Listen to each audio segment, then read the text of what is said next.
محترم سامعین و ناظرین حضرات، السلام علیکم ورحمۃ اللہ وبرکاتہ۔ بسم اللہ الرحمن الرحیم۔ الحمد للہ رب العالمین، والصلاة والسلام علی محمد سید المرسلین وعلی آلہ واصحابہ اجمعین۔ اللہم افتح علینا حکمتک وانشر علینا رحمتک یا ذا الجلال والاکرام۔ قارئین حضرات، علم الصیغہ میں آج ہمارا سبق صفحے کے درمیان میں رباعی مزید فی سے ہے۔ اس سے پچھلی ویڈیو سبق میں رباعی مجرد کا بیان ہوا، اس کا ایک باب تھا، اس کی گردان اور علامت مضارع کے مضموم اور مفتوح ہونے کے بارے میں قاعدہ کلیہ۔ یہاں سے رباعی مزید فی کا بیان کیا جاتا ہے۔ رباعی مزید فی یا بے حمزہ وصل باشد۔ رباعی مزید فی یا تو بے حمزہ وصل ہوتا ہے، رباعی مزید فی یا تو بے حمزہ وصل ہوتا ہے، وآرا یک بابست، اور اس کا ایک باب ہے۔ تو رباعی مجرد کا بھی ایک باب ہوا اور رباعی مزید فی بے حمزہ وصل کا بھی ایک باب ہے۔ وآرا یک بابست، اور اس کا ایک باب ہے۔ تفاعل علامت زیادت تاست قبل چار حرف اصلی، اس کی علامت تا کی زیادتی ہے چار حرف اصلی سے پہلے، چار حرف اصلی سے پہلے تا کی زیادتی، تو اس کی علامت تا کی زیادتی ہے چار حرف اصلی سے پہلے۔ چون التسربل پیراہن پوشیدن، کرتا پہننا، پیراہن کرتا، تو التسربل پیراہن پوشیدن کرتا پہننا۔ تصریف ہو اس کی گردان، تسربلا یا تسربلو تسربلن فہوا متسربل۔ الامر منہ تسربل والنہی عنہ لا تتسربل۔ لا تتسربل میں لا تسربل بھی جائز ہے، جیسا کہ پیچھے بیان ہوا۔ الظرف منہ متسربل، و یا با حمزہ وصل، اور یا با حمزہ وصل ہے۔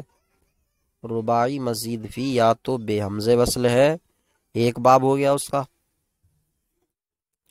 اور یا با حمزہ وصل ہے۔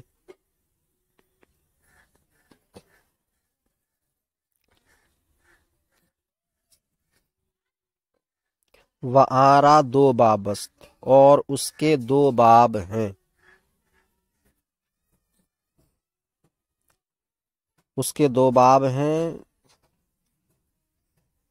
اول افعل لال، پہلا باب ہے افعل لال۔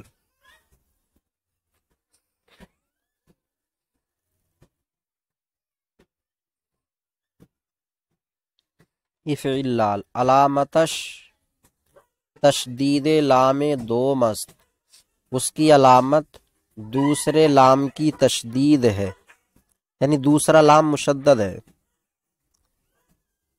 علامتش تشدید لام دو مست۔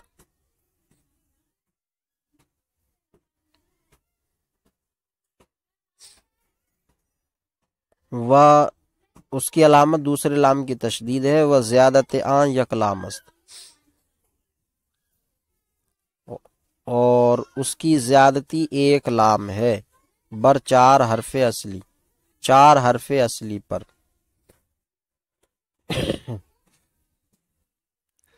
وہ حمزہ وصل در ماضی و امر، اور حمزہ وصل کی زیادتی ماضی اور امر میں۔ تو افعل لال، افعل لا، تو لام دوم کی تشدید ہوئی اور ایک لام کی زیادتی، اور ماضی امر میں حمزہ وصل زائد رہے گا۔ چار حرف اصلی ہیں، چونکہ رباعی ہے تو چار حرف اصلی تو ہوں گے ہی ہوں گے۔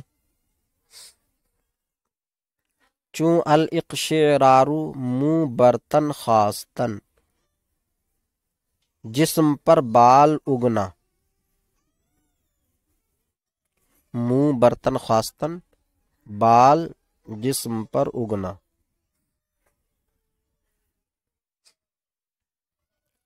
اس کی گردان، تصریف ہو اس کی گردان، اقشعر یقشعر اقشعرارا فہو مقشعر، الامر منہ اقشعر اقشعر اقشعرر، والنہی عنہ لا تقشعر لا تقشعر لا تقشعرر، الظرف منہ مقشعر مقشعر۔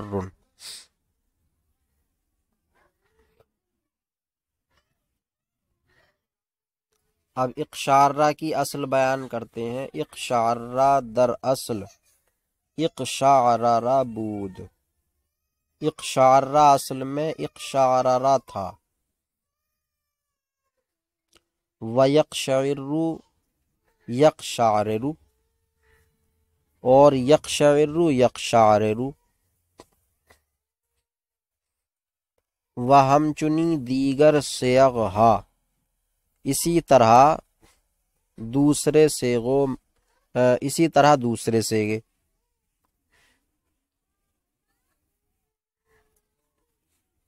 جس طرح اقشعرہ اقشعرہ تھا، یقشعر یقشعرر تھا، ایسے ہی دوسرے صیغے۔ دوسرے کون سے؟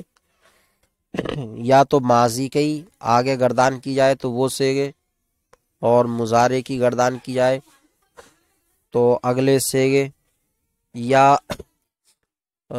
نفی جہد بلم بنایا جائے تو اس کے صیغے، لم یقشعر، یا نفی تاکید بلند بنایا جائے تو اس کے صیغے،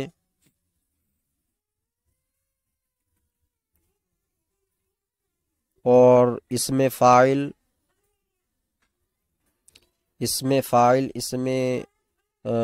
اسم ظرف کے جو صیغے آئیں گے تو وہ مثلا اسم فاعل مقشعر ہے تو اس کی اصل ہوگی مقشعرر، اسم ظرف مقشعر ہے تو اس کی اصل ہوگی مقشعرر۔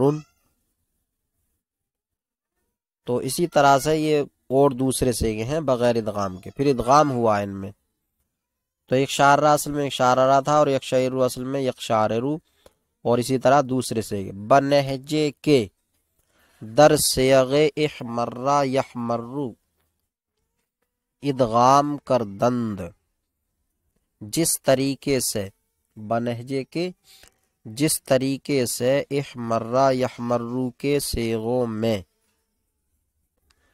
جس طریقے سے احمرہ یحمرو کے صیغوں میں ادغام کیا، جس طرح احمرہ یحمرو کے صیغوں میں ادغام کیا، ہم چنی در صیغ این باب ہم کردند، اسی طرح ہم چنی، اسی طرح اس باب کے صیغوں میں بھی ادغام کیا، اسی طرح اس باب کے صیغوں میں بھی ادغام کیا، لیکن ادغام میں تھوڑا سا فرق ہے احمرہ اور اقشعرہ میں۔ احمرہ اصل میں احمرارہ تھا، احمرارہ، اور اقشعرہ اصل میں اقشعرارہ تھا۔ تو احمرہ میں متجانسین میں سے پہلے کا ما قبل احما، میم جو ہے یہ متحرک ہے. جب متحرک ہے تو پہلے را کی حرکت ما قبل کو دینے کا سوال ہی پیدا نہیں ہوتا، لہذا پہلے را کو ساکن کیا اور پھر دوسرے را میں ادغام کر دیا، احمرہ ہو گیا. لیکن اقشعرہ میں،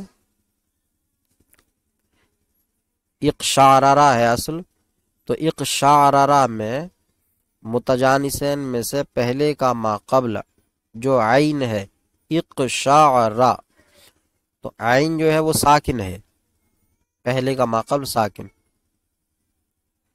تو پہلے را کی حرکت ما قبل کو دی عین کو، پھر ادغام ہوا اقشعرہ. تو دونوں میں فرق نقل حرکت اور عدم نقل حرکت کا ہے. احمرہ میں متجانسین میں سے پہلے کی حرکت ما قبل کو دیے بغیر ساکن کر کے ادغام کیا گیا، اور اقشعرہ میں متجانسین میں سے پہلے کی حرکت ما قبل کو دے کر تب ادغام ہوا.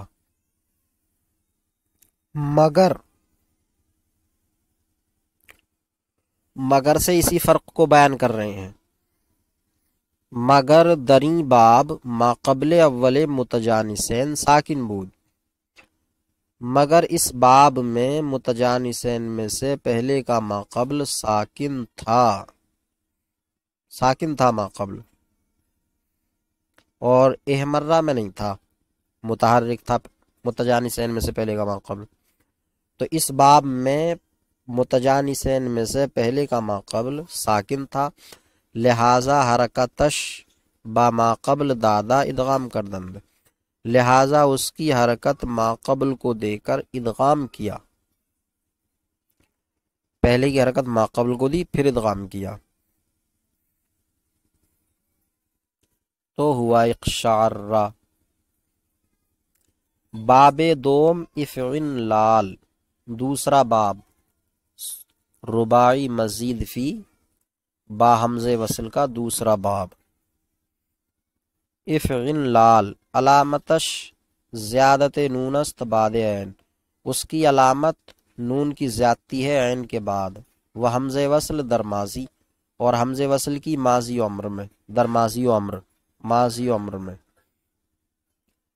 چون الابن شاقو سخت شاد شدن، جیسا الابن شاقو بہت خوش ہونا، سخت خوش ہونا یعنی بہت خوش ہونا.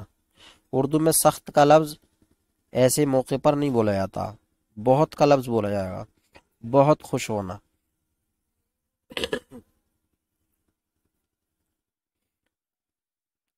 تصریف ہو اس کی گردان ابرن شق ابرن شق ابرن شاقن فہوا مبرن شقن. الامر منو ابرن شق والنہی عنہ لا تبرن شق الظرف منو مبرن شقن. تو یہ رباعی کے بابوں کا بیان ہوا. رباعی کے باب یاد رکھنے کا آسان طریقہ یہ ہے، رباعی کے کتنے باب ہیں، تو اس کا آسان طریقہ یہ ہے کہ رباعی کے لغوی معنی پر غور کر لیا جائے کہ رباعی کے معنی میں 4 ہے. تو رباعی کے کل باب 4 ہی ہیں. پہلا باب فعللتن، دوسرا باب تفاعلن، اور تیسرا باب فعل لال، چوتھا باب فعل لال. تو رباعی کے کل باب 4 ہی ہیں. ایک باب رباعی مجرد کا ہے، ایک باب رباعی مزید فی بے حمزہ وصل کا، اور 2 باب رباعی مزید فی با حمزہ وصل کے. تو 4 باب ہیں.